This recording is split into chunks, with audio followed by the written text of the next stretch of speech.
புது brush, towel, heat on பண்ணிருக்கேன். சுடு தண்ணியிலே குளிக்கலாம்.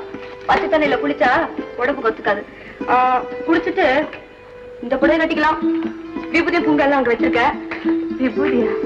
எனக்கு இல்ல, உனக்காக வீட்டுக்காரம்மா கிட்ட வாங்கி வச்சிருக்கேன். மத்தியானம் சாப்பாடு ஏற்பாடு பண்ணிருக்கேன். கரெக்ட் டைத்துக்கு வந்துடும். நீ சாப்பிட்டு நான் வர மாட்டேன். கேண்டீன்ல அங்கேயே சாப்பிடுறேன். ஆபீஸ்க்கு டைம் ஆச்சு. ஒரு நிமிஷம். தேங்க்யூ.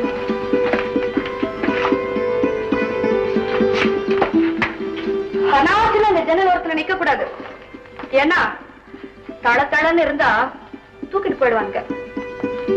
நல்லபடியா நீ ஊருக்கு போய் சேரணும் இல்லையா? அதான் சொன்னேன்.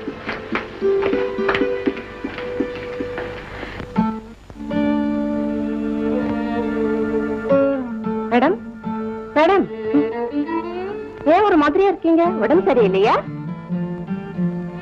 மனசுதான் சரியில்லை. ரொம்ப நாளைக்கு பிறகு எங்க அக்கா ஊர்ல இருந்து வந்திருக்கா.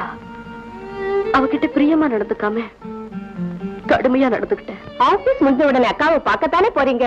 அப்ப அவங்க சந்தோஷப்படுற அளவுக்கு நடந்துக்கங்க. எப்படி குழந்தைய பிரிஞ்ச தாய் மாதிரி தவிக்கிறீங்க?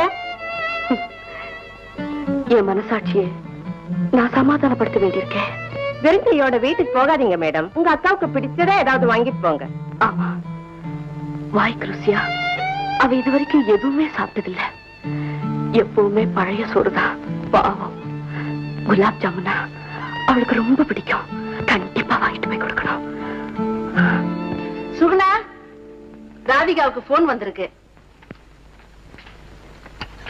ஹலோ, யார் பேசுறது? ஹலோ, ராதிகாவா? நான் உன்னை தேடிக்கிட்டு ஆபீஸுக்கு போனேன். நீ அங்க இல்ல. இத பாரு, நீ இதுவரை பார்க்காத இன்பகரமான இடங்கள்லாம் இந்த டெல்லியில நிறைய இருக்கு. நீ ரெடியாரு, நான் வந்து அழைச்சிட்டு போறேன். மூர்த்தி, உங்க பேச்சை கேட்டு கேட்டுதான் ராதிகா தனி மரமா நிக்கிறா.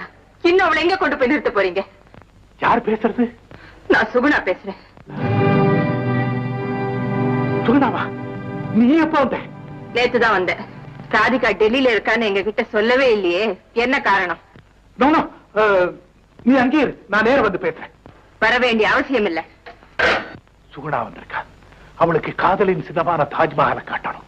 செங்கோட்டைக்கு அழைச்சிட்டு போகணும். என் கனவு கன்னியோட இந்த டெல்லி பூரா சுத்தி பார்க்கணும்.